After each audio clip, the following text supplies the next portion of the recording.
আমাদের রাজ্যে রাজনৈতিক বা অরাজনৈতিক যতগুলো ঘটনা ঘটেছে, কবে এই সংগঠনের নামটা শুনেছ, এই প্ল্যাটফর্মের নাম শুনেছ?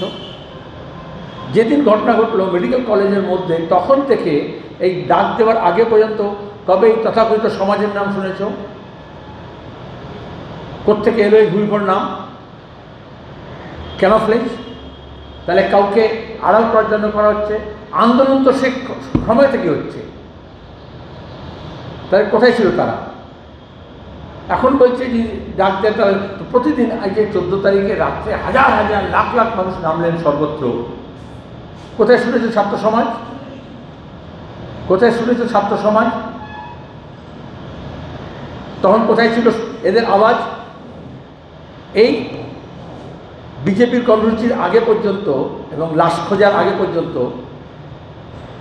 স্বাস্থ্যমন্ত্রী কেন্দ্রের কোনো স্টেটমেন্ট করেছেন?